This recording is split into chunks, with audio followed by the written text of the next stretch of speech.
Yeah. Hi, Ooh. internets. Welcome to You gotta give Punches it like 30 Planewalkers. seconds though.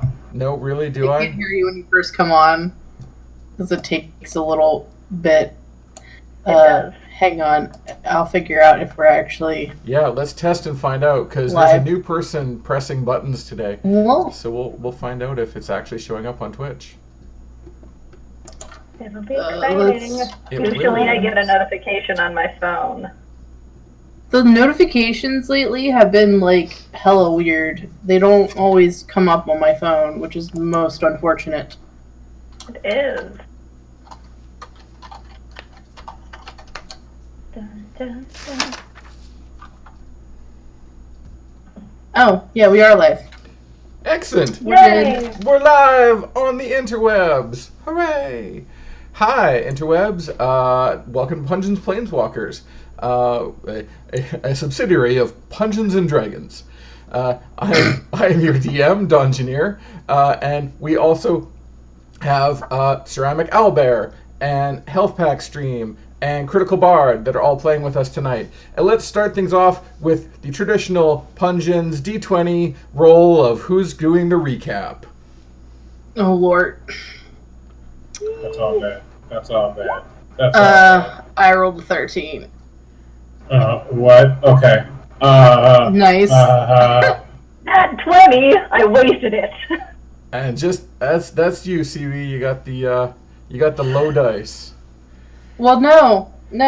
She got a nat 20, which means she can pick who to do the recap. Sure. Uh-huh. I'll play by it. That's the rules. If you roll a 1, you auto go, and then if you roll a 20, you get to pick and choose. I'll there play you by go. those rules. Well, I like to go with the dice, so you're still up, Critical Bard. Thanks. I appreciate that. He's No got good gear on his back now. You threw him right up. Cool. It's fine. Was that a bus I heard? Burpa.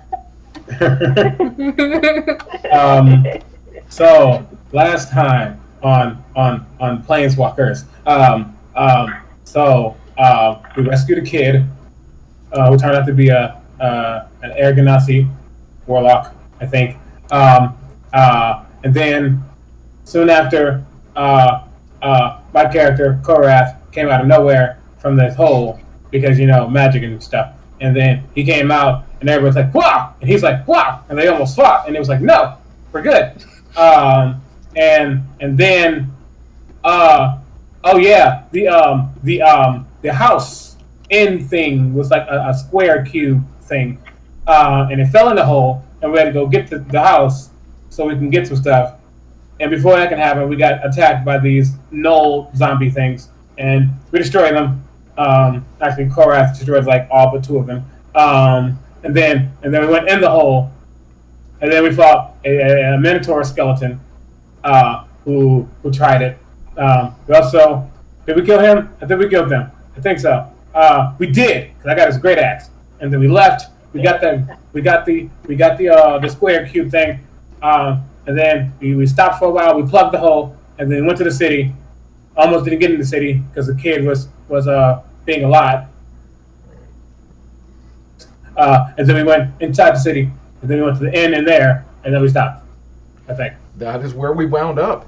And so everyone got a long rest. You can apply that. You managed to sleep at the 3 Apple Inn, enjoying a good rest and having all sorts of apple-based food because they're very literal.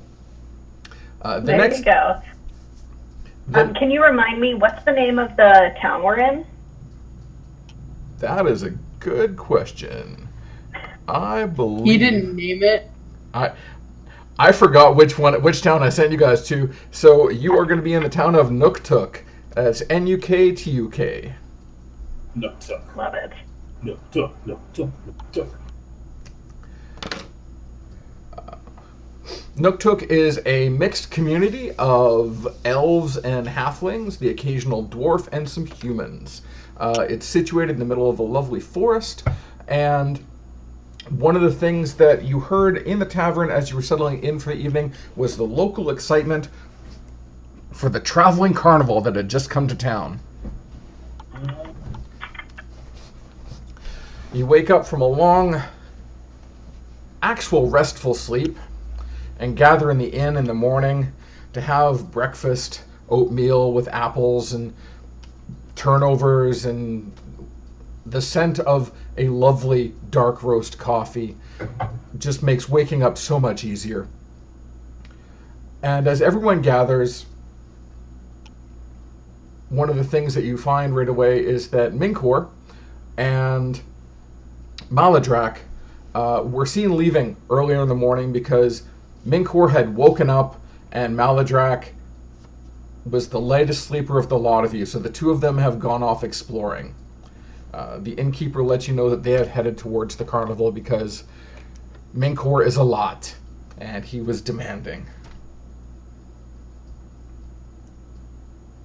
So It's okay. We like him. what are you doing? So what was the point of going to the city? The Gunther, the bartender, and Ilsa, the owner of the Weary Wanderer Inn, which packed up into a nice little cube, were encouraged by Talia, or Tur, to actually seek out a proper way of taking over some territory, purchasing land rather than just claiming it, and just deciding that they were going to have an entire inn here. So they packed up and came to the city where Gunther was going to in the morning, seek out the mayor to try and get a writ of land so he could set his inn up officially and stop getting picked on. Which probably won't happen. Fair.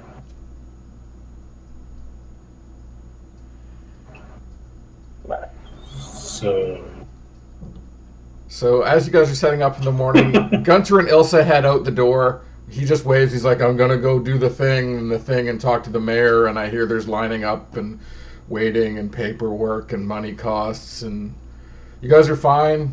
Just staying here. The rooms that I paid for. Cool. That's what I thought. And he just kind of walks out the door, head hanging. What a sassy. That's not in character. So Gunther and Ilsa head out. Leaving. So we're just gonna stay here, or are we gonna do anything else? Because I personally heard. Oh, what is his voice? I personally didn't sign up to be trapped in a building that I don't like. Well, I mean, I heard there was a carnival. We could do that. Play tourists for a day. I'd rather get back home, but I think we all would. Considering that we're waiting for his assigned adventurers to go find magical objects, there's really not much we can do in the meantime besides be tourists and mooch. he just sighs and walks out the door. Oh, is he already outside? We're outside. Yeah. He goes towards. He just starts walking. So Like he starts walking that way. All right. So as you get outside, looking around, it looks like the community's waking up. There's a bunch of carts and people bringing in stuff from the edges of the town. The gates are open. You can see that there's traffic starting to load in. Carts full of fruits and vegetables, and a lot of like family groups, and they're all headed kind of in the same direction as you, Korath. As you're walking, a really small, slender, white-haired elven woman with like 3 children right beside her. Like, do you work at the carnival? He just growls. She just kind of like shepherds the kids away right away. Okay, sorry. No, I don't think he works there. He is a strong man, yes. No, very tall, you're right. Shh. Some people do have scales, yes. And they just keep walking and she's herding them away. He looks back at the group and just shakes his head and continues on. I didn't think it was possible to find someone grumpier than me. Match and match. So, with little else to do for the day, you find yourselves slowly drawn towards the carnival. It's an easy path for you to follow because it's just following the flow of foot traffic as you're headed towards this.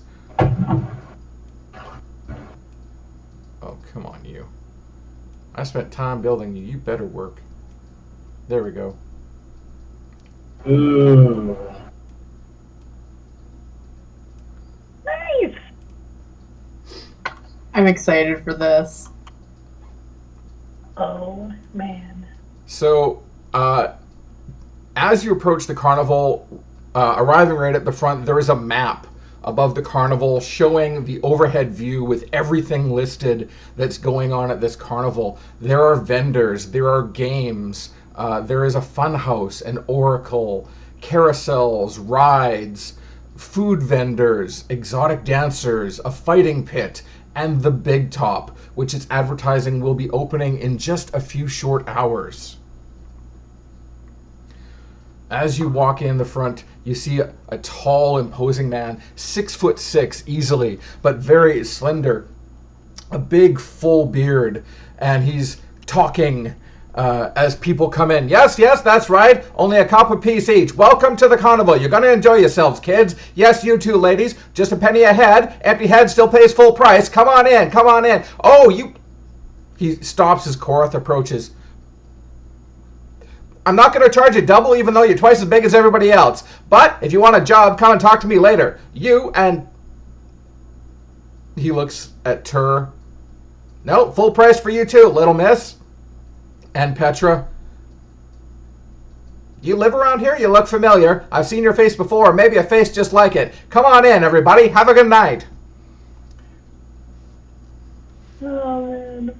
Korath, looks at him and, his eyes, not necessarily go white, but, he growls the lowest growl he can ever possibly do. AKA, he's trying to intimidate them. Yeah, give me an intimidation roll. It's not going to work. Yeah. Oh, that's a natural 20. Yeah. That's definitely going to work. He takes a step back and looks, a thing he doesn't do often, but he looks up at you. You know what? Considering the number of people that have followed you in just from you parading through town, free ticket for you and your little friends. He just walks right by him. Petra walks right behind him. Yeah. He nods. Tur's gonna go right in. Yeah.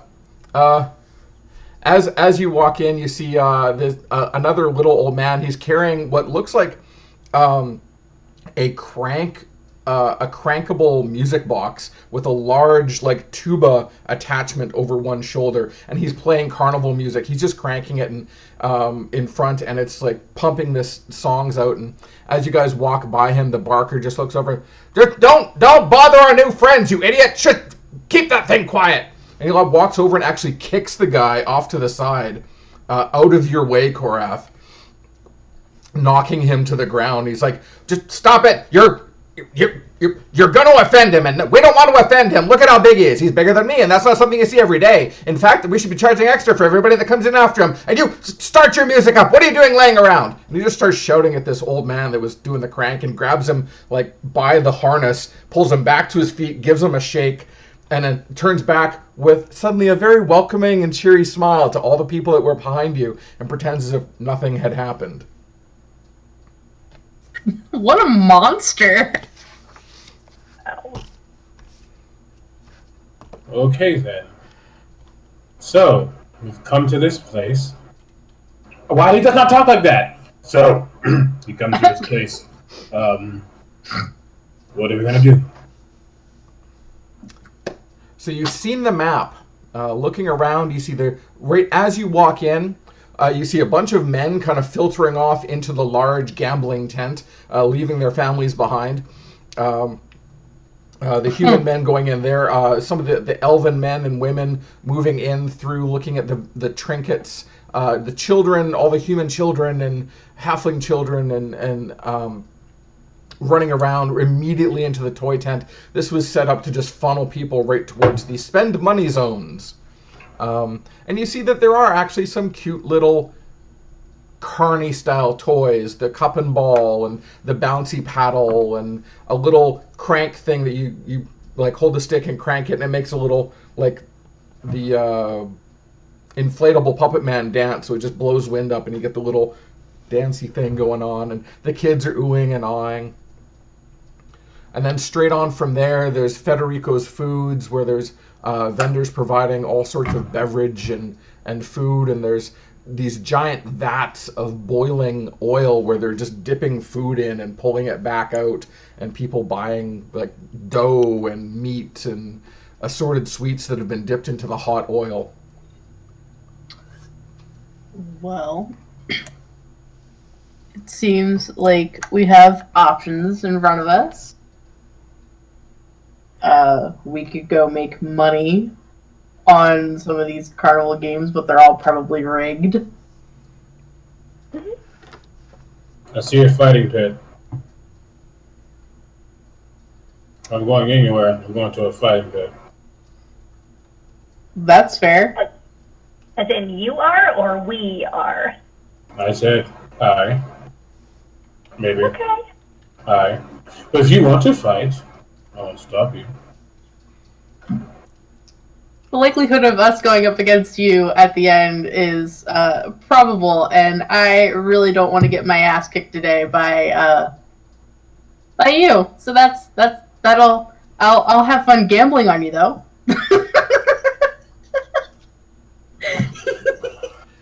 Sure, make some money on me. That's fine. So as you walk through, we cheer it if you win. No, that's Keep it all to fine. myself. I didn't say that. I said make some money on me. I'm sure I'll win.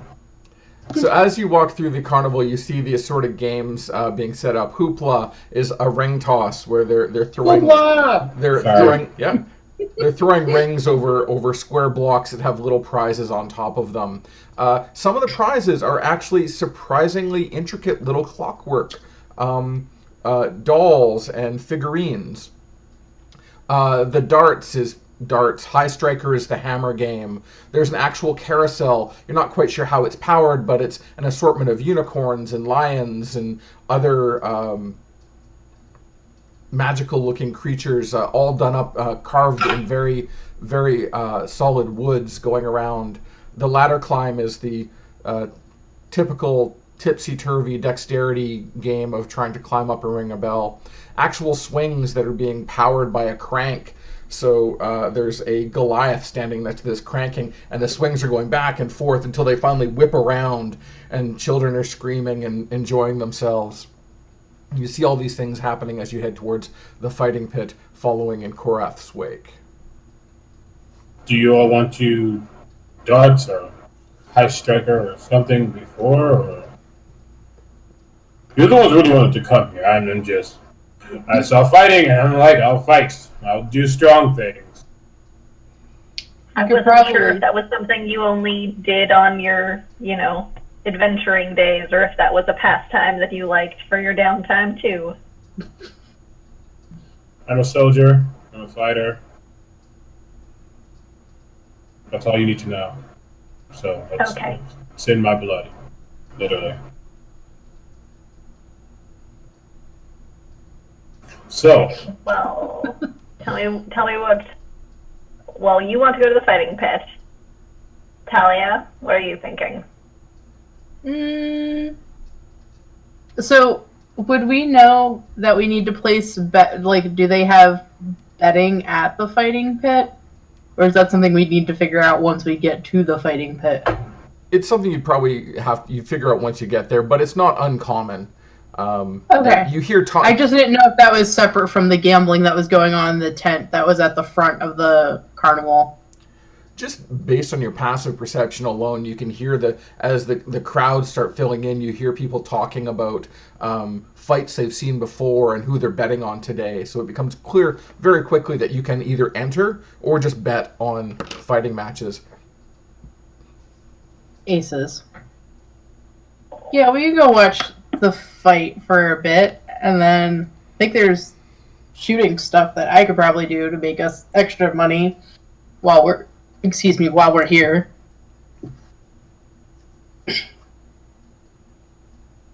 Being that there is a potions tent, do you think that they'll be really highly marked up? Do you think that there just isn't a potions shop in here, or what? Yeah, they're gonna be jacked up in price, or they're just not gonna work. Period. Yeah, that's what I was kind of thinking. So we can still take a look, anyways. Let's go look in the actual town. Well, we can still look to see if anything piques your interest, but I bet you half of it's just water. That wouldn't surprise me either. As you're drifting past the vendor, the potions vendor, just like looking over the menu that's there, you can see in this large script they have essentially a lot of snake oils, love potions, male enhancement potions, hair growth, and like the sort of thing that would appeal not so much to adventurers but to everyday people that wanted something a little more exotic that they couldn't usually get. Gotcha. While I'm and at the very give me a perception check there as you're wandering around. Sure. Who's that from? Petra and Tura, you were looking at the potions, so you two can. Okay. Gross. 9. 9? 9! Oh, gross. And a nat 1. Her does not give a shit. Yeah. So you just start looking around, then you're looking around, you see the petting zoo, and they're like, baby sheep! That's on brand. Yeah. Yep. Love it.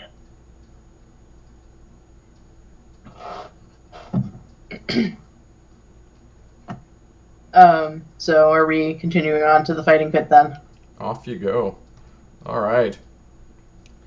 As you get into the fighting pit, you see a small but small, short but thickly built dwarf, big beard, braided into three big braids. Each one's a different color. His hair is all slicked back in silver, and as you're approaching, he's handing out contracts to a couple of people, or like paper, and having them sign off on it. He's like, what are you fighting today? Oh, really? That's exciting. A lion you want to fight? Oh, that's going to be a good one. You're going to have to fill out, no, disclaimer, right, yes. There will be healing afterwards, but if you die, that's on you. And as he approaches, he looks at Korath and goes, now you, sir, look like the sort of man who wants to fight something big, and I'm betting there's money involved. We have a very special deal. You can pick your opponent. And what would those be? Well, as it happens, this circus, our traveling circus, Maeve's Magical Mystery Circus, is funded and led by a very powerful magician who happens to have the ability to polymorph one of our highly paid professional fighters into any animal that you'd like to fight. Okay. And he looks back at Tur and Petra, aka like, I don't know what to pick. This is not what I asked for. If you don't want to pick for yourself, I can pick for you. We will set you up a lovely match. It's going to something appropriate to yourself. Is that white scales? That's fascinating. I've never seen your like before, sir. I can guarantee you haven't. And like his scales kind of like flick for a second, like a little bit, and then they get settled. Allow me to confer with my associate. By all means, please enjoy yourselves. Just stand off to the side, and if you could, sir, while you're standing and waiting in conference, perhaps look intimidating. And he immediately starts like calling out to the crowd and pointing to you as like, look at this! Think about it! Think about what you could do! The damage this one could do to you! You've never seen a fight like this before! He's essentially started selling you before you walked in. Yep. Korath is like trying to ignore, but he just sighs. So, bear. Owlbear. I don't know. I wasn't going to go that far. I mean, if you want to fight an owlbear. I'd rather not. That's what I thought. Something good.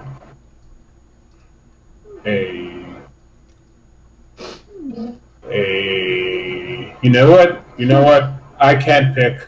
You could do a puma. A puma? I feel like I rip it in half. Sorry, I have an odd sense of humor. Let's see, what else could you fight? How do you feel about snakes? Anything? Ooh, a giant snake that might constrict me. I'm okay with no. Nope. Okay. Well, it's either we pick or he's gonna pick for you, and he might actually pick the owlbear. You know what? Let's let him pick. You for the fight, and he just walks straight over there. Awesome. You can pick. Let me read your contract though, before you sign it.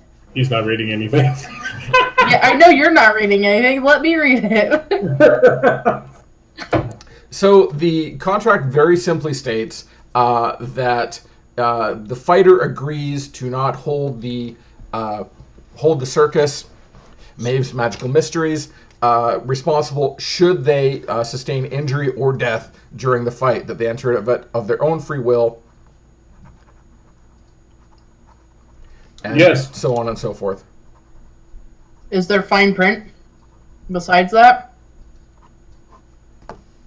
Legally binding fine print? Give me a perception check. Yes, please. A perception or investigation? Investigation. You're looking closely. Thank you kindly. 20. Hey!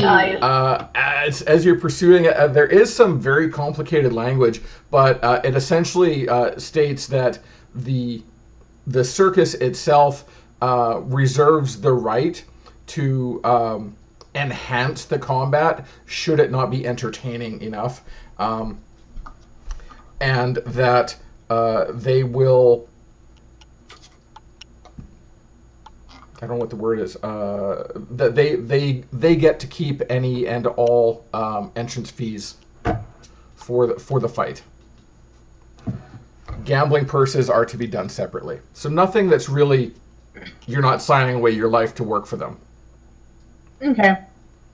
All right. Well, this seems like it's on the up and up. However, I don't reckon that you are particularly good at acting, but I would suggest between moments when it gets a little dull in the fighting that you should probably ham it up. If not, they're going to have their mage work a bit of wizard bullshit, and they're going to amp up the fight a bit, and I don't know what that entails. I don't know if that means that they're going to polymorph from one thing to another, so... Got it. Ham. Bacon. Yeah. Bacon, yes. That's right. All right. So you enter the fighting pit, and you sit back and sort of get queued up. There are a couple of fights. There's like the local tough guys. A pair of human brothers go in, and they fight a bear. And they go in, and they're basically barehanded fighting this bear. They eventually barehanded. LOL. They eventually knock it unconscious, and it turns, as they essentially kill off this bear, it turns back into a fairly scrawny scarred up elf, and then the fight is announced as a win for the brothers. And the elf is like gets up and shakes their hands, and he's barely got a couple bruises on him, despite the ridiculous amount of damage they had done to this bear. The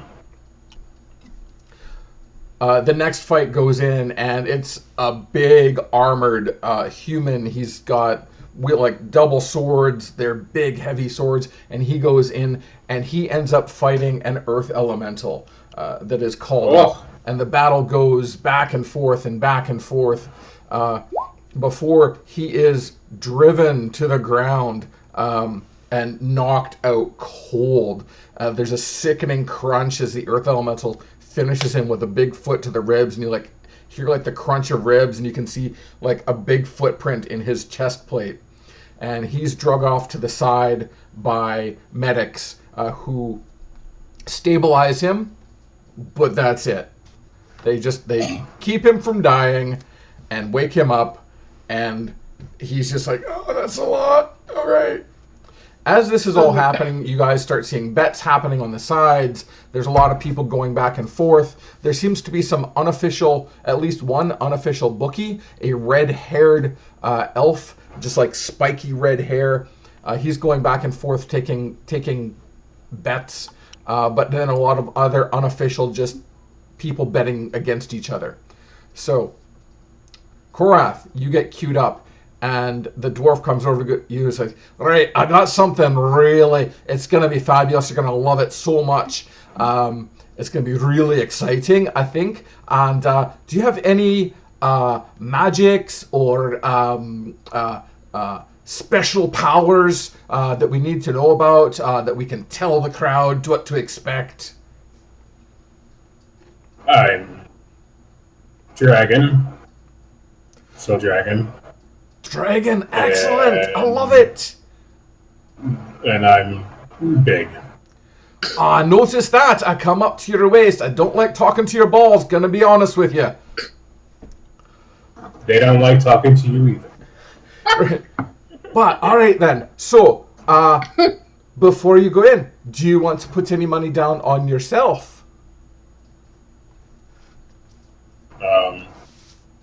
What's like the average people are betting? A lot of the farmers and stuff like that are betting like copper pieces and silver pieces. Some of the fancier people are betting in gold. The highest you've heard so far is about 10 gold pieces. Okay. Which I'll bet a gold. Okay. He's like, oh, fine. Yeah, that's fine. Yeah. Well, if you win, you double your money. If you don't, we keep it. And he tucks it into his little thing. Tur and Petra, you see the flame-haired elf going around doing pretty much the same spiel. Do you want to put any money down on this fight? Heck yeah. I'll do 2 gold. All right. Petra, you gonna gamble too? So the odds that they are offering you are 2 to 3. Meaning? You put 2 gold down. If your selection wins, you get 3 back. Interesting. Can't go even odds because he is untested. Yeah.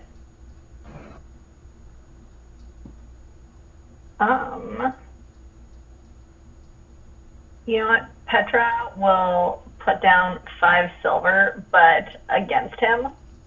Okay. Specifically so that if he loses, that we have a little bit of money to like heal him up if need be. You know, not that much, but it's something. All right. So, money is exchanged. The bets are taken. And Korath, you are invited out into the middle of the fighting pit. The dwarf announces, ladies and gentlemen, something you've never seen before. The mighty Korath, half man, half dragon, half giant. He's here to do his worst. I don't think that math checks out. He's very large. Korath like looks back if he sees Tur and Petra. He like looks back at them. He takes out the horn he has, and it's like a, and all of a sudden, like the loudest roar comes out of his mouth, but it's weird because you've never heard a half dragon, half giant roar. So it's kind of terrifying. But he's like, they told me to ham it up, so I guess I'm gonna ham it up. Yes. And as you let loose this roar, it is met with this giant paw and a flap of wings as you hear above you this huge snap of wind. It stirs up the sand from in the fighting pit, and circling down and landing on 2 eagle feet and 2 lion feet. Snapping its giant beak at you is a griffin that has landed on the ground to face off against you. Fucking for griffin. And initiative. Yes. Okay. I have advantage because of my weapon. You do. So. Okay, 1 and 2. All right. So it's going to go back and forth between Korath and the griffin. Starting with Korath. It has landed in the middle of the pit. It is 10 feet away from you, and it is not surprised to see you there. This is full-on battle mode. He sees it, shakes off, and just roars again as he rages. And with that axe, he immediately goes to wail on it. So gross. It did nothing. Yeah. So as the axe swings, the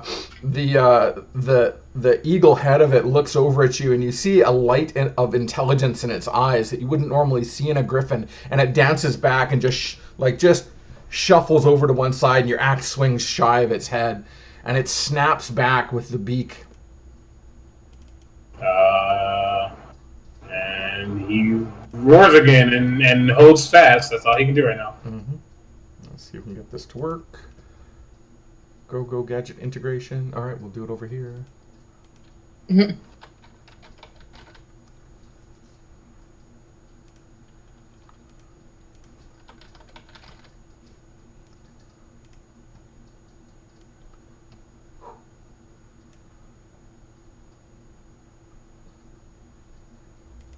All right, not cooperating. So we'll do it old school. I don't know why it's not working though. Ah, there it is. Beak attack. That's a 25. Oh yeah, that hits. So immediately as it dodges back, it just snaps back at your arm, doing 12. So that's 6. So 6 points of piercing damage. Yep. Okay. And it rears back on its hind legs and swipes at you with its claws. 21. What the hell? So that is going to be another 6 points of slashing damage. Okay. Jinkies. Right. Mm-hmm. Starting off strong. Right. He rears back and tries to actually. Oh, ting tang, walla walla bing bang. Yeah. Let me check something real quick though. Okay. Sorry, I need. Quick thing. Is that including +2, +2? I'm not sure if it's adding my rage damage to this already. Okay. I think. I don't know what the great axe is without its plus. Anywho, sorry about that. No worries. He will attack. Okay.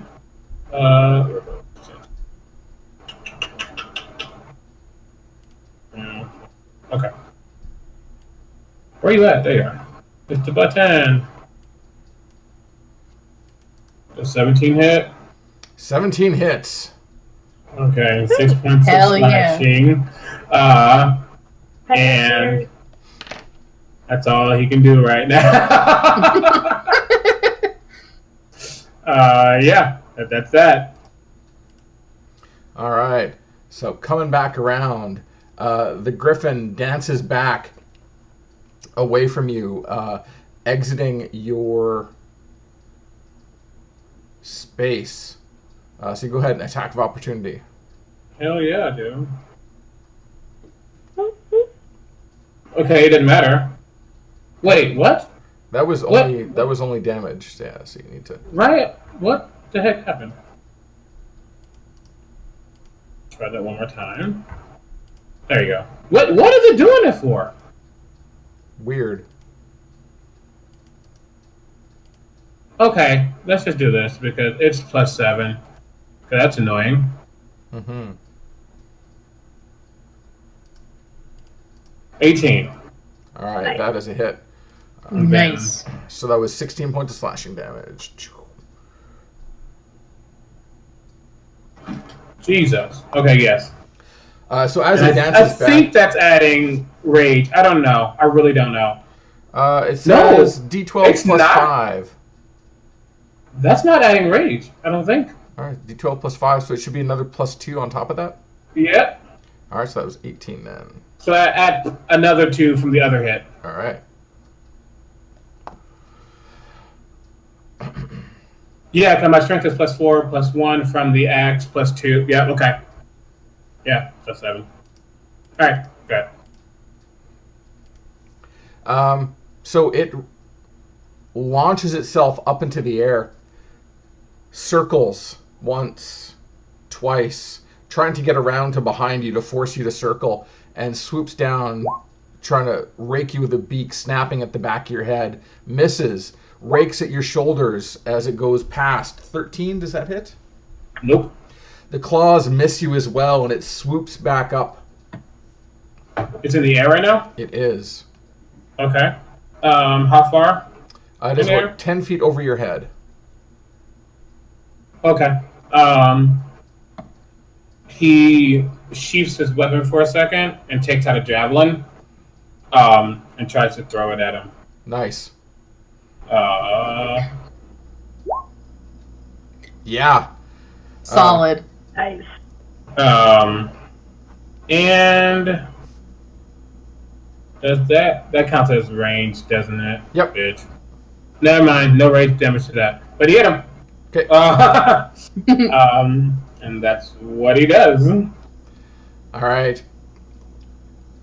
It circles around and just spends this turn just circling. Does not attack you. Interesting. Then he takes another javelin and tries to throw them at him because I have 4 of them. Actually, he reaches for the other one and then stops. And then, if the griffin is close enough, how far is it still? About it's circling, so it's 10, 15 feet away from you. That's still perfect.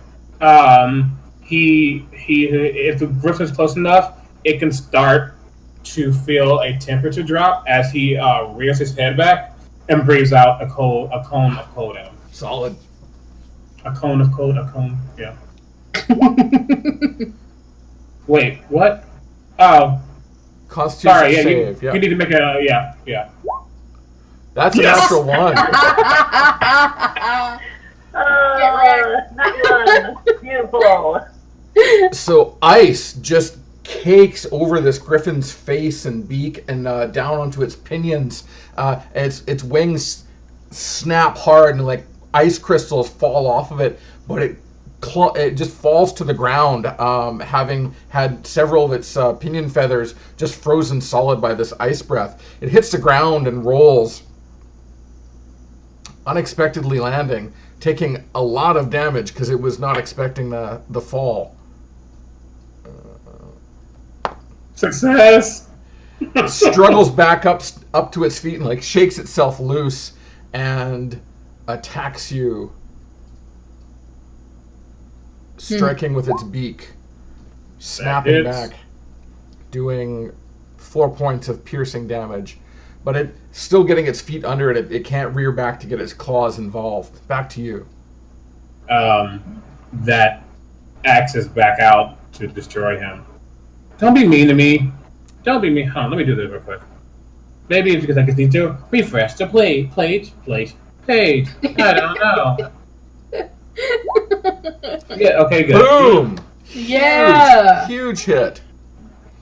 This griffin is bloodied with like giant gashes across its chest, a javelin sticking out of its side, frost and ice covering it, one eye frosted over, almost completely shut.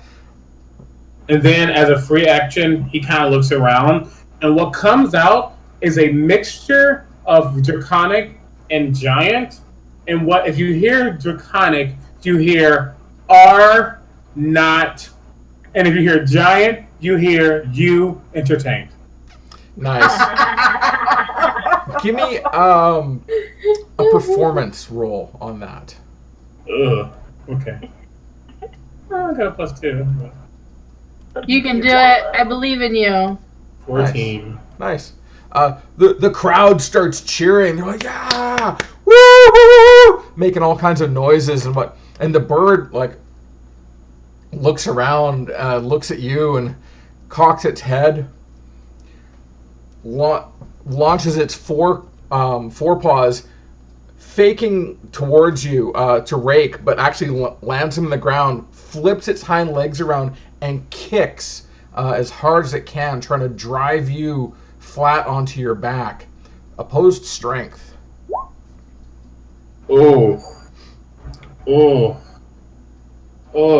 This is just a strength check or a strength save? Strength check. Oh. Yes! Yeah! The two hooves, the hooves of this griffin, the lion feet kick right into your stomach. You just like stand there and take it, not even moving. And it pushes off of you, like doing that weird cat walk with the butt up in the air, and it's like pushed off, and it's like ended up pushing its own butt into the air, and it just like walks forward and like rolls around and flips around and tries to snap at one of your legs with its beak. 15? Nope. Oh, missing it. You threw it off balance. Back to you. And he like rears back and like does like this kind of spinny move, and he's really trying to finish it. He's aiming straight for the neck. All right. Watch I that one. Okay, not that one, but it was a 2. It was a 2. Just misses. That would have been bad though. That was 17 points of damage. Oh. Yeah, it folds its wings in and just kind of does a barrel roll on the ground, rolling away from your axe. Coming back up, it's now got like sawdust and sand all caked into all of its wounds. It's bleeding profusely and kind of struggles as it gets back up to its feet. It wobbles a little bit and then pounces towards you with both claws. Ruh-roh. 13. Nope.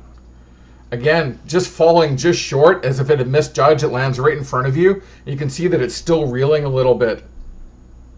And it looks up and snaps at your midsection with its beak. That hits. Getting you in the soft belly for 5 points of piercing damage. Whew. How are you looking these days? I'm not going to say he's looking rough. He's looking rough. Oh,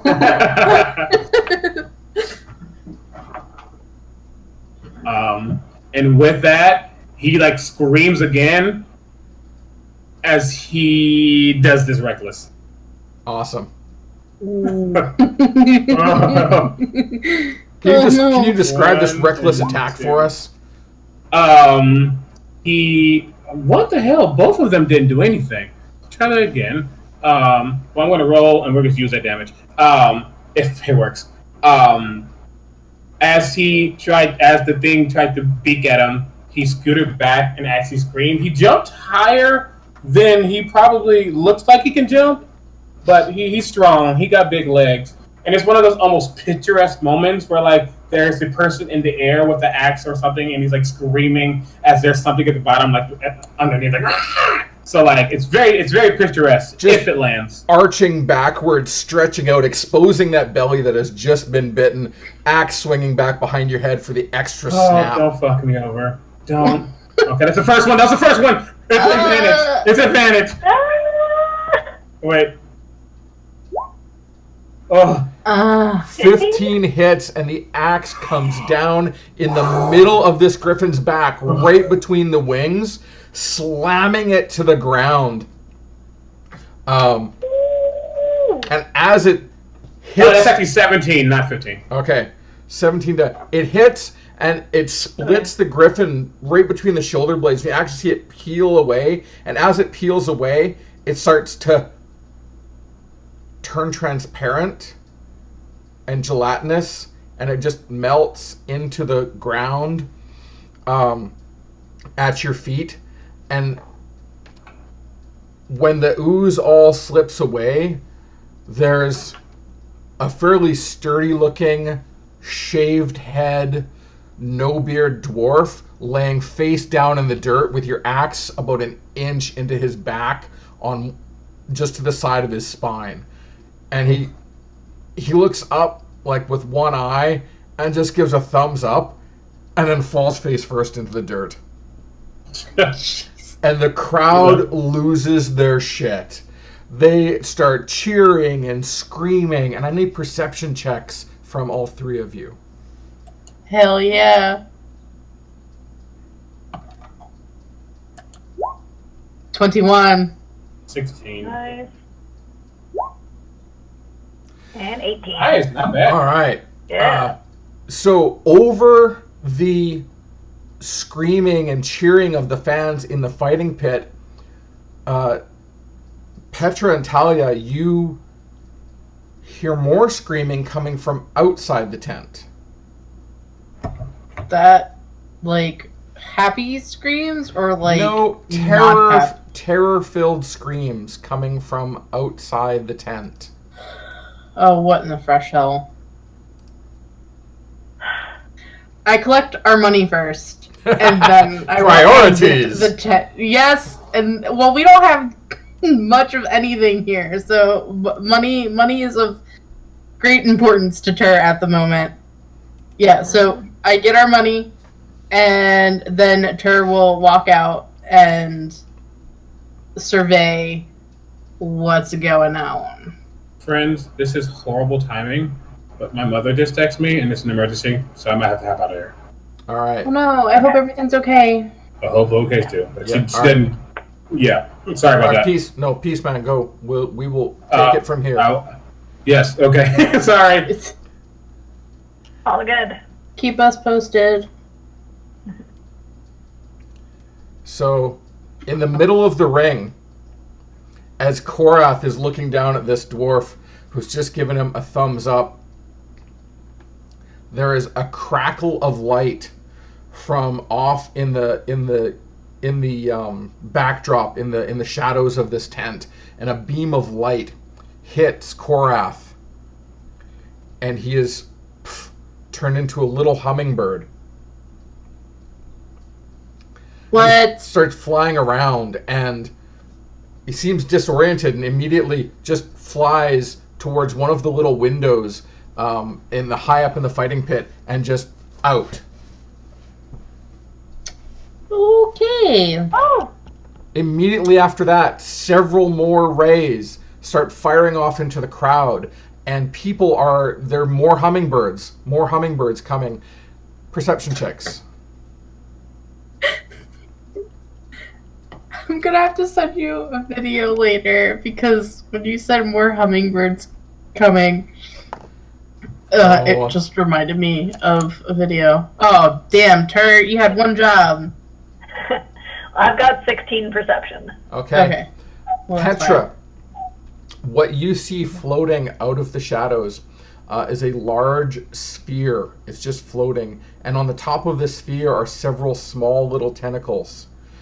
And at the end of each one of these little tentacles is an eyeball, and from each of these eyes is rays shooting into the crowd, Each one of them that hits a person is transforming them into hummingbird, pile of ash, frozen solid.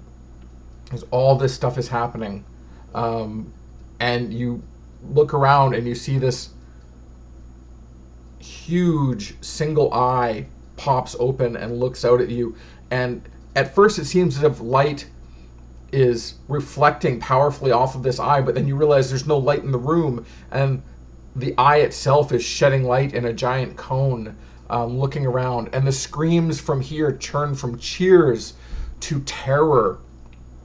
And people start just stampeding towards the exits. I can't completely blame them.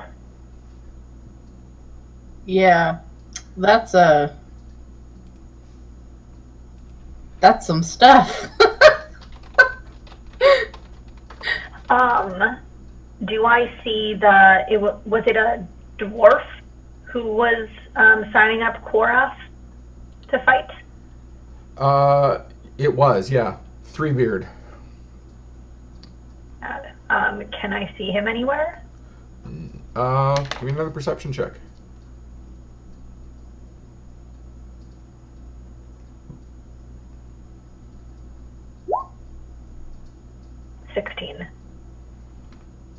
You cannot see him. The crowd there are a bunch of really tall people. They are just all hurting towards this. While you're looking around, this floating creature turns towards you, and I need you to make an int save, please. Oh no.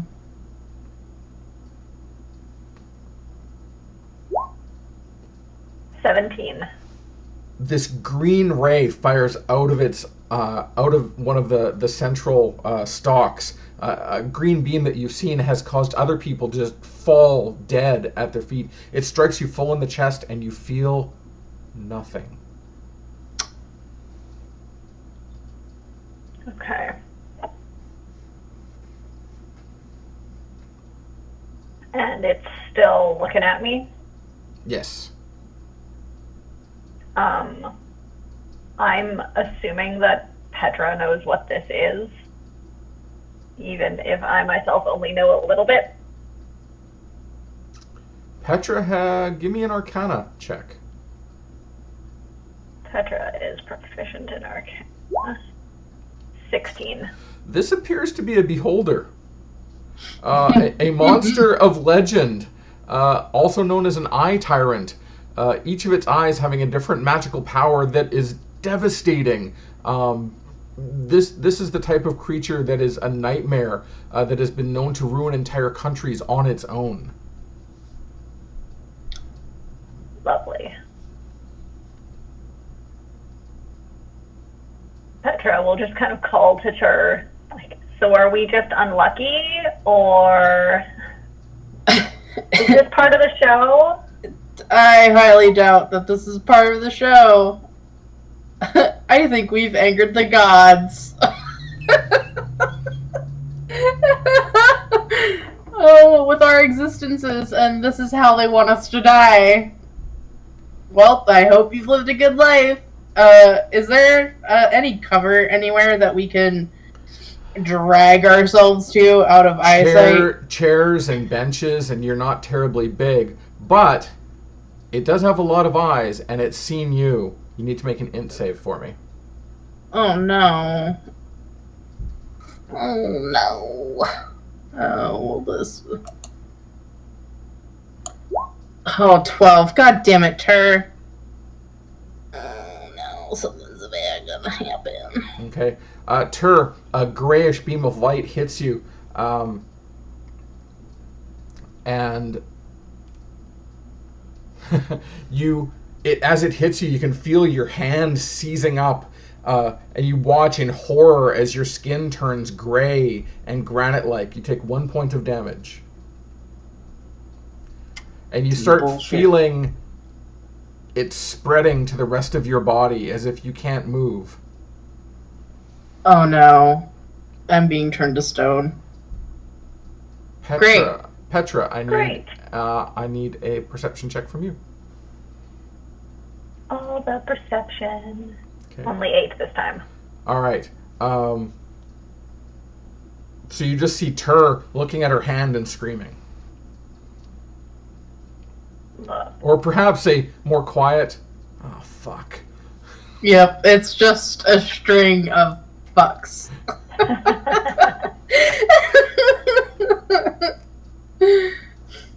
All right. Around you, the crowd surges and knocks you back and forth as they're all trying to get out. Strength saving throws from each of you, please. Oh boy. 13. Okay. A saving throw. Yep. All right, Petra, Great. you're knocked to the ground. You get stepped on by several large people, taking 6 points of damage as you're trampled underfoot. Tur, you manage to duck under a bench and are safely out of the way as the stampede towards the exits continues. All right, what are you guys doing? Well, how quickly am I turning to stone? Is it just my hands, or is it, like, my feet, too? It starts at your hand, and then it feels like it's spreading for a moment, as if everything's getting stiff, and then it fades away.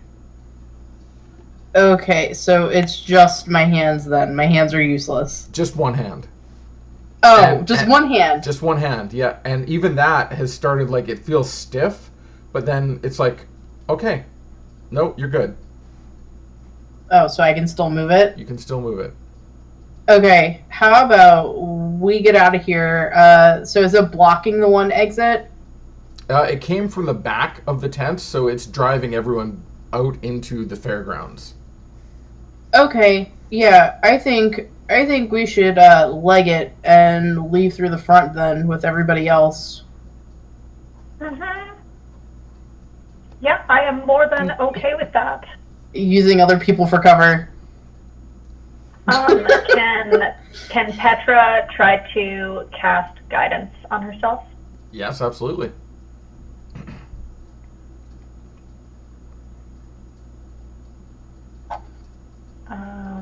It's a cantrip.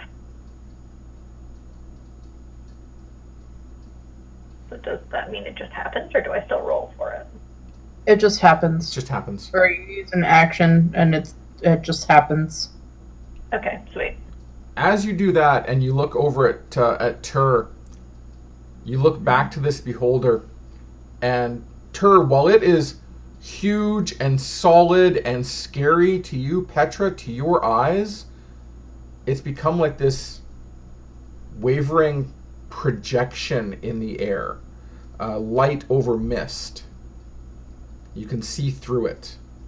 And it occurs to you that some of the bodies that had been caught on fire and frozen solid, you look towards them, and they're, again, also this projection on mist. It's an illusion.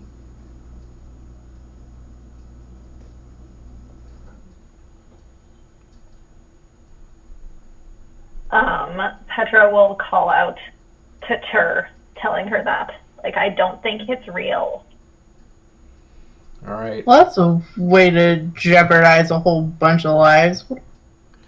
As that happens, Tur, another ray gets fired at you. I need to do an int save at advantage this time. Alright. Can I toggle it on? Advantage. Advantage roll. There we go. And you said int save? Correct. Int. So there's 19. Now that Petra has warned you and told you, you look over and realizing that everything you've heard about petrification, it shouldn't have just faded away. It didn't even leave your skin gritty. And you look around, and while the people around you are indeed freaking out, the beholder and a bunch of the other deaths, all illusions. There are, however, a lot of people on the ground that have been trampled underfoot by others. Oh no. So I'm gonna.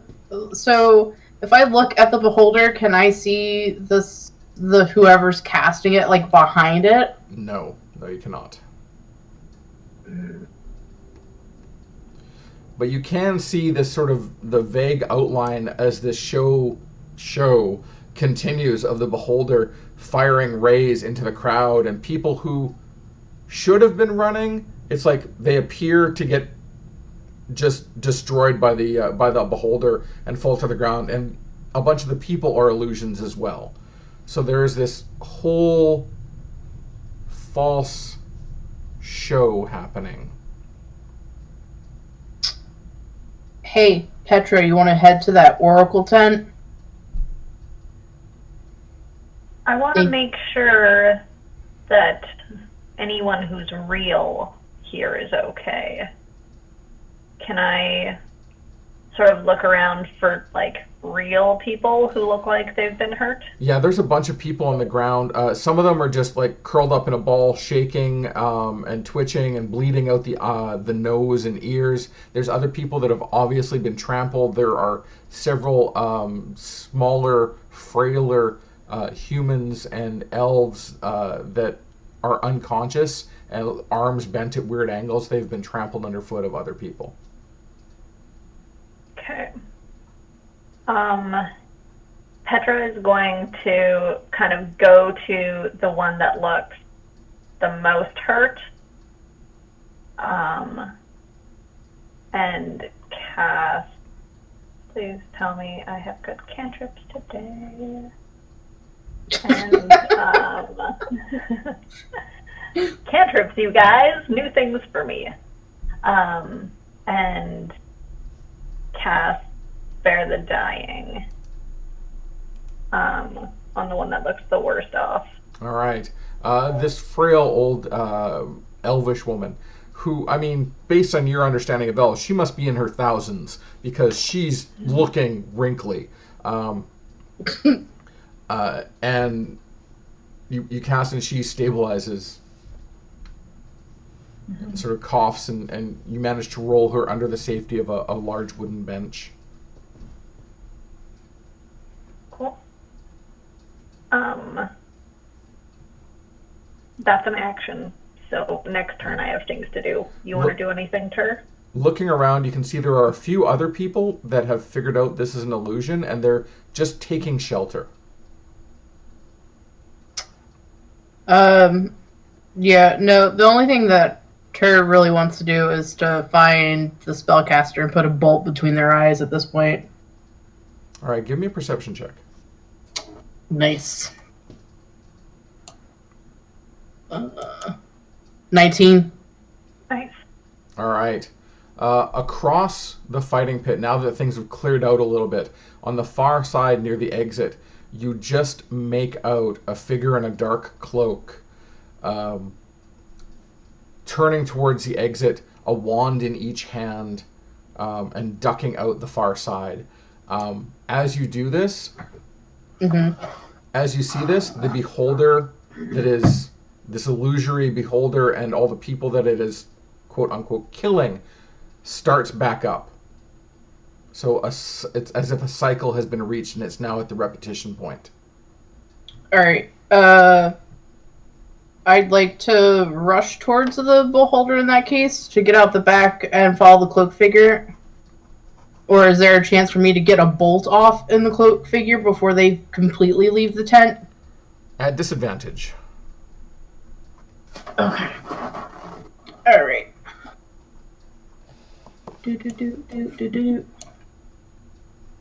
At disadvantage. Alright, so this is my longbow. So that's 1, 2, 10. 10, not quite enough. It managed to catch in the tarp right next to the figure as it dodges out from the tent. Motherfucker. Alright.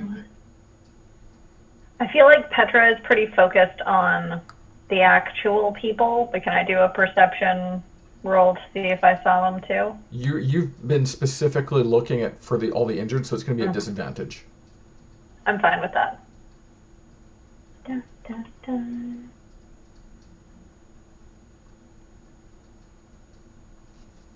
No, you Yeah. didn't No. catch them at all. Okay. All right. Can I now try rushing out the back? Absolutely. You guys start running out. You get out the back of the fighting pit, and as you do, you start seeing all throughout this carnival area these swirling masses of purple and blue and gray mist that are I haven't put them everywhere, but they've encircled the entirety of the carnival area, and there are several patches of them moving through the carnival area. As you get outside, you hear continued screams of terror, fear, and pain. Yep, definitely a bolt in between whomever did this, right between the eyes. Can I? So I can't see anybody in the chaos, like running away, looking like a cloaked figure. Give me a perception. Perception. Yeah, perception, please. Okay. 20. Wow, your 20 beats their 15 stealth. You do indeed see someone moving through the bushes towards Fernando's food. They're a good 60 feet away from you. Do I have a clear enough beat on them? They've got 3/4 cover. All right.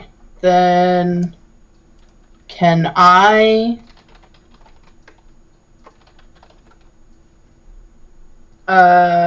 track them then to Fernando's food, or just like fall behind them with my longbow drawn? You can absolutely fall behind them. They are doing full run. You are doing full run. What is your speed? My speed is 25 feet per round. Okay. But I would probably be. Can you do a dash when you've got a longbow drawn? Or does that require me to put my weapon away? You don't have to put your weapon away. You just won't be able to use it if you're running at full speed. Yeah, I'll be running full tilt. But before I took off, like running full tilt, can I tell like what kind of footprint they're leaving behind? You are running while you do this, so give me perception at disadvantage. Okay, that's fair. That's a fair cop. Disadvantage. 4. Nope. Yeah. No, Got there's a lot of footprints even on this side of the fighting pit. That's fair. It was worth a shot. Yeah. Alright, yeah. Full tilt after them.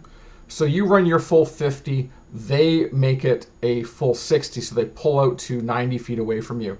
And they start ducking behind things. Looking back at you. Yep. They, having seen that one fire, they are going to turn a wand on you and fire it off at you. Give me 1 second here.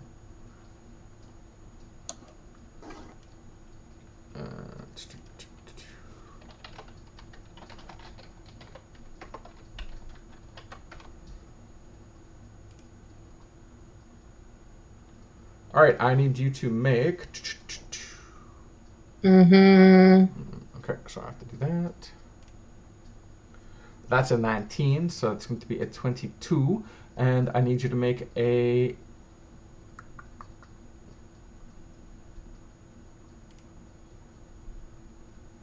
Wisdom saving throw.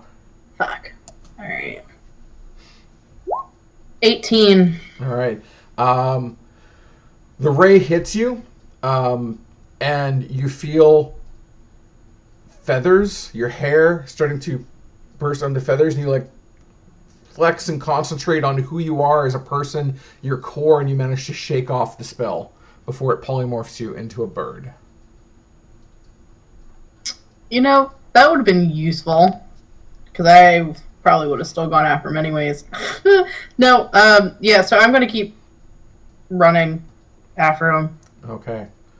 The figure dodges into one of the heavy clouds of mist. So we got. Oh, for fuck's 10, sake. 20, Alright. 50, 60. So it is now got total cover. Petra, what are you doing? Petra seeing Tur take off, but not knowing really what she's running after, she would follow. Okay. What's your movement speed?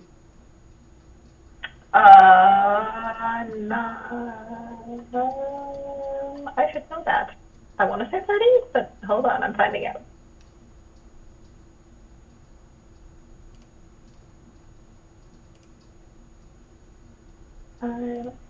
Yep, 30. All right. So you, within a few seconds, manage to catch up to Tur, as Tur's little legs aren't moving quite as fast as yours. Even though she had a bit of a head start, you catch up fairly quickly. The two of you moving towards this swirling mass of purple, blue, gray fog. Give me perception checks, please. Okie dokie. 16.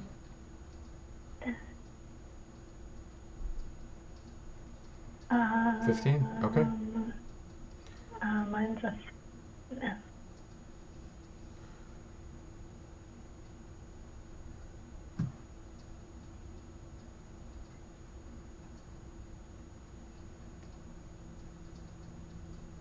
That's fine.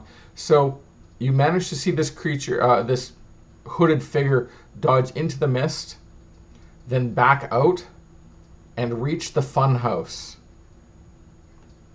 Mm-hmm. Okay. All right. And they duck, Yep. They duck. I'll give chase there, avoiding the mist. Yeah, they duck inside the fun house, and you just manage to catch them doing it.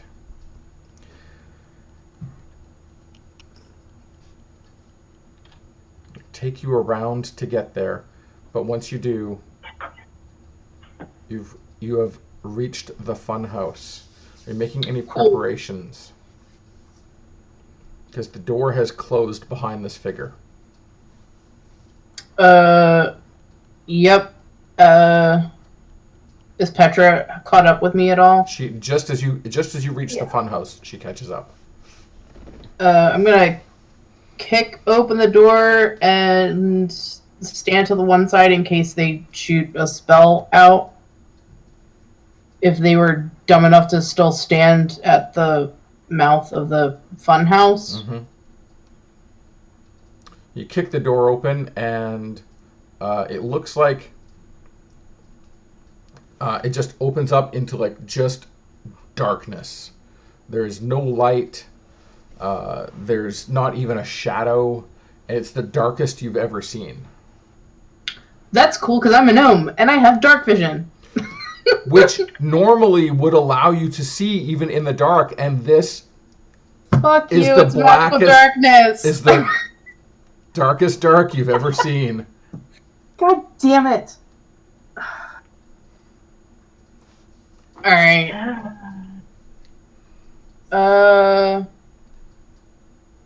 So what's the fun house made out of? The funhouse is a large, very sturdy-looking tent. The walls on the outside have... it is cloth, yes. And wood. Beautiful. There are torches lying around? There are not. That's fine. I got my own. I light this bitch on fire. I go around the entire outside of the fun house and light it up. Alrighty. It takes... Not a strategy I saw coming. It takes a little while. You go around the outside of the fun house, lighting it on fire. And fire starts spreading across the fun house and quickly burns up the cloth and starts catching the wood as well. Once the cloth has been burned away, the wooden support areas are there, and one area, magical darkness just spills out. In another area, dancing lights start like cascading all over the ground nearby. There's sound and a lot of other like just prismatic lights, rainbow colored lights shooting all over. Not prismatic sprays, but just like colors of lights, rainbow colored lights flying all over everywhere. It's like being trapped inside of a disco rave. It's terrible. It's both disco ball and rave. It's terrible. Plus fire and smoke. And I wonder if it's going to spread. And it spreads to the nearby bounce house and petting zoo. You start hearing the screams of frightened small animals. Petra sighs and would like to do something about that. From inside the funhouse, no screams. And as the fire eventually starts dying down around the funhouse, it's like the skeleton of it is still there. But the fire is now burning not just the funhouse, but the bounce house and the petting zoo. Petra would like to use create water and have it rain in, I think it's a 30-foot section.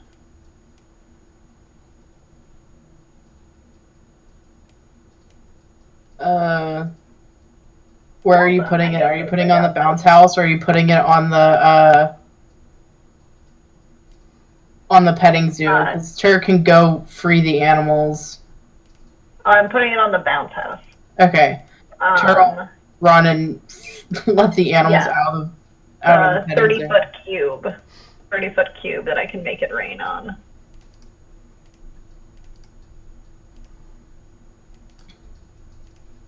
All right. So the 30-foot cube, so the air condenses around and a cloud forms and water starts falling. The bounce house is quickly put out and just sadly deflated. There was nobody inside it at this point anyway, but it's just like, and it's just all deflated, and air puffs out of the things that were holding it together. And Tur, you go into the petting zoo and just start kicking open gates, and all these baby sheep and goats and small furry creatures start rushing out away from the fire, as they are wont to do. They manage to get away fairly easily before the rest of the zoo itself is consumed in fire. Anything else you guys are doing? Wait, was I able to release the animals from the petting zoo? Yes, you're able to release the animals. Cool. But there's nobody inside that fucking funhouse? Well, the funhouse is a 40 by 40 square that is doing a lot of burning. You're not hearing any screaming. Yet. Yeah, I'm just gonna pull up a chair in front of my big old bonfire and wait. So, because of all the swirling mists and heavy clouds that have been called through this area, the fire doesn't spread any further than it had. The petting zoo eventually burns down.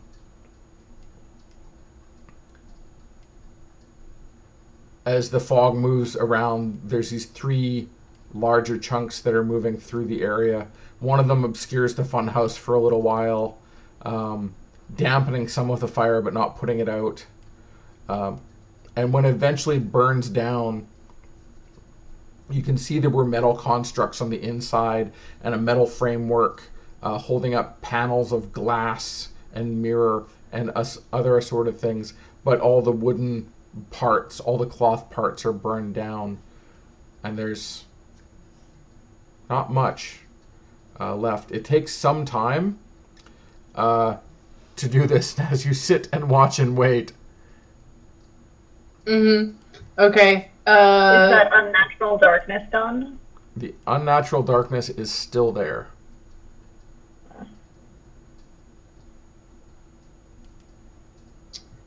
Alright, while keeping an eye on my big old bonfire, can I make a move or start walking towards the oracle?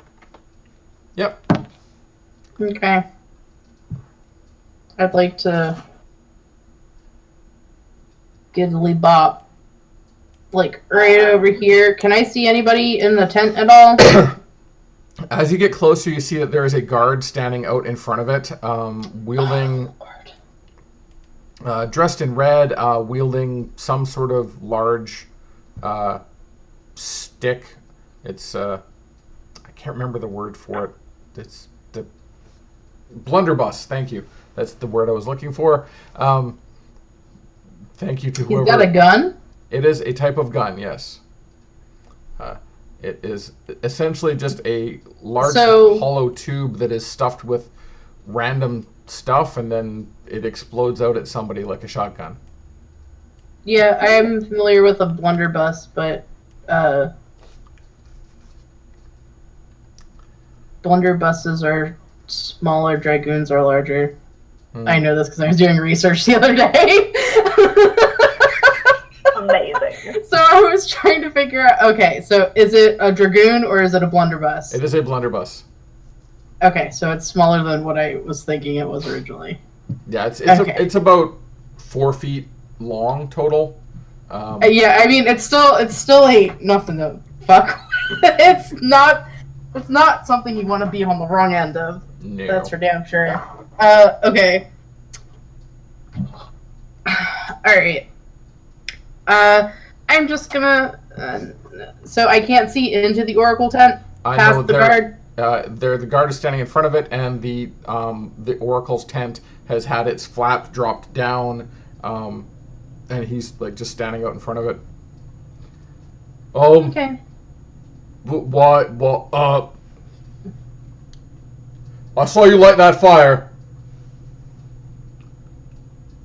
Did you also see the hooded figure run into it? The one that started all this beholder bullshit? Right. 2 things. I don't know you. I saw you light a fire. So, on your knees.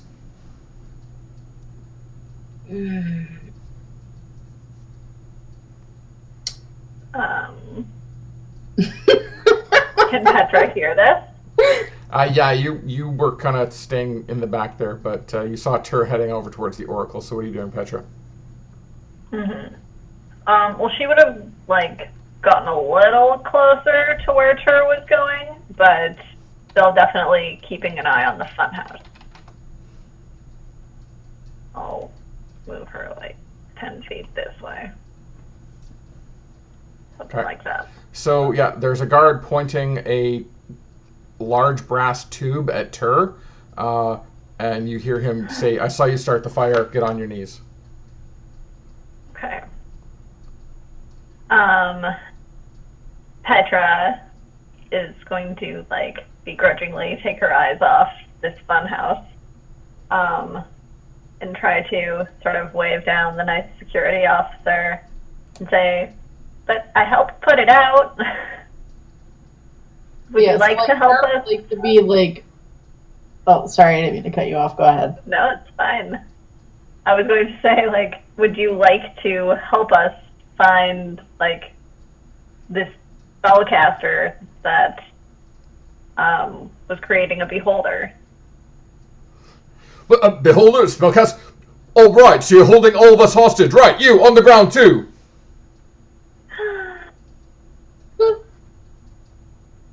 So, does he have the gun aimed at her right now? He's, aiming it back and forth between the two of you and yelling at the top of his lungs for help. Oh, my God. What a muppet. All Help! right. Help! There's spellcasters! They've got a beholder! Totally not what I said, but fine. There is a lot of panic going on. Mm-hmm.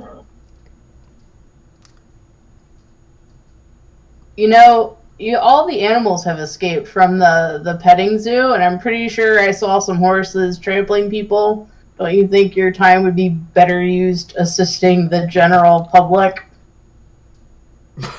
He's like, I'm protecting the Oracle, and that's my job, and you just happened to wander in close, and I saw you light a fire on your knees. Last warning. All right. Don't get your pants in a bunch, and Terrell get on her knees. And he looks over he's still aiming at Tur. He's like, you, over here next to your friend, on the ground. Okay. Petra will come over. She wants to keep her eyes on the funhouse as much as possible, and if he'll let her, she'll like kneel so she can still look at the funhouse. Yep. Cool. So all of his shouting has drawn the attention of another security guard. As that guard approaches, he's just touched by the edge of the mist, stumbles, staggers, his eyes go a little bit fuzzy, and he just like falls to his knees and like ends up laying down on top of his weapon. And within a second, you hear him lightly snoring. Amazing. As you look around, you see the same thing happening in other areas of the park. Bodies that you had just stepped over before, ignored as possibly dead, you notice that they are also sleeping. Okay, so don't touch the big swirly mist. That's fine. I'll put you to sleep. So Trish's gonna stand back up again. What's the status of the funhouse? It's still burning, smoldering. No bodies, no screams. Nope. That really chaps my ass. Alright. Chaps Chur's ass. So, did both of them pass out then? No, just the one that was coming to help his friend. So the other guy's still awake. Yeah. Oh, I misunderstood. Then Chur's still on her knees, Yeah, no. but still looking at the funhouse. That guy is asleep. Okay, so the assistant is asleep, Yeah. but Mr. Blunderbuss Man is not asleep. Yeah. Okay. So Alright, that's he's a little confused as to what happens next, though. Alright, so he looks over at his friend, and he's like, starts edging towards him, like kicks him in the head. He goes, and doesn't get up. Kicks him again, doesn't get up. He's like, alright, what have you done? Talk! I'm a tracker. I don't do magic bullshit, sir. True. And Petra will just go, dude, I'm a cleric. Like, does he need help? Yeah, help him right now. Okay. Petra Tell him to is take going the gun off me. I'm doing very important business right now. Petra will go over to the guy who's down right now. So yeah, he's like kind of like pointing the gun at Tur but watching Petra. He's not really paying attention. He is sleeping. Mm-hmm. Yes? Yes.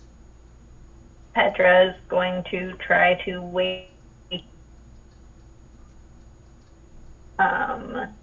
She's going to use thaumaturgy to make like an alarm clock noise.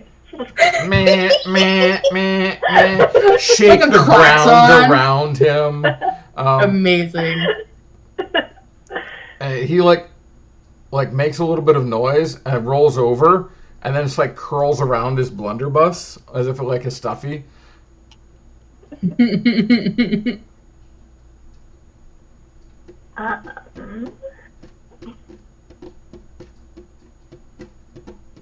Create and destroy water right on top of him. Oh, I was debating it, dude. But that's a real spell. Oh yeah, that's right. I forgot it's not a cantrip. Yeah. Oh, man. Okay. Petra is not going to draw on his face while he's asleep. She's... There is she's another going guard to- looking at you. I know. She's going to turn to the other guard and go, I'm not entirely sure what this is. I can heal him if he needs healing, but he seems to just be sleeping. Right. Well, you and your friend, gonna put you in the security tent, lock up. We're gonna lock you up until we have like some answers as to what's going on, and I'm gonna. Yeah, that's what I'm gonna do. So on your feet, then into the security tent, and he points you into the security tent.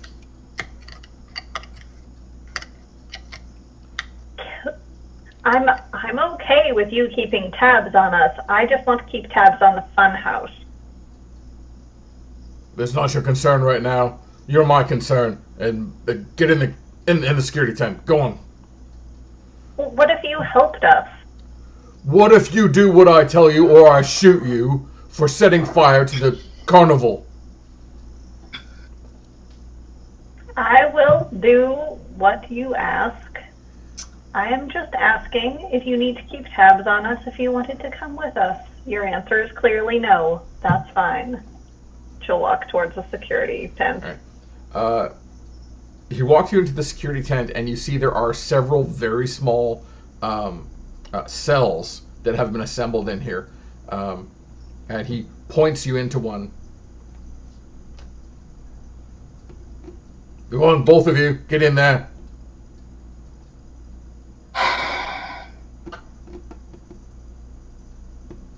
Tur's just gonna look at Petra and go, cops are real pieces of shit, aren't they? And then she walks into the cell.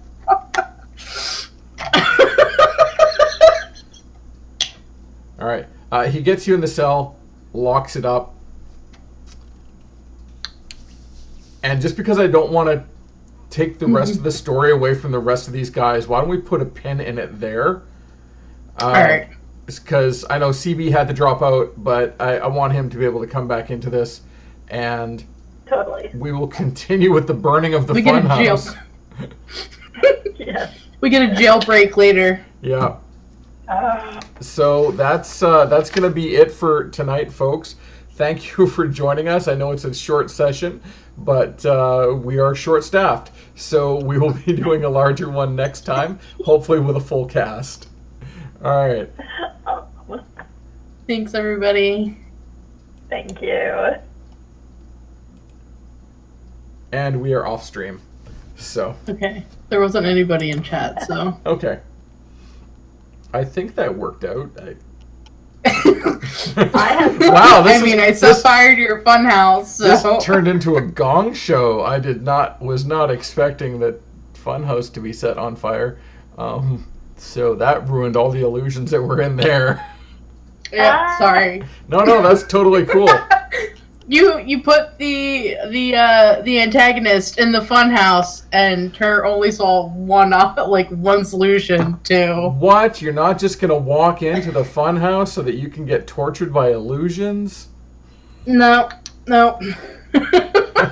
Petra was just waiting for that thing to show up. She'd like guiding bolt, because then you'll sparkle. Yeah, I ruined that. No, that's totally cool. Gives me stuff to work with for next time, and hopefully, if everybody's here, we'll have the full cast for continuing this crazy little circus quest. For sure, I'm looking forward to it. All right. I hope you guys don't mind the short session. This is one of those things of it's just it happens. Yeah, Totally, all good. And rescaling everything on the fly, I can do some, but it's honestly more of a fun story if I can get everybody involved. Yeah, no, I completely understand, especially when you prep for more people than what you actually end up having. I get it. Yeah, I knew it was going to be 3, but when it dropped down to 2, I'm like, So. Yeah, especially when it's the barbarian. Yeah, when your tank goes missing and then everything's kind of fucked. Yeah.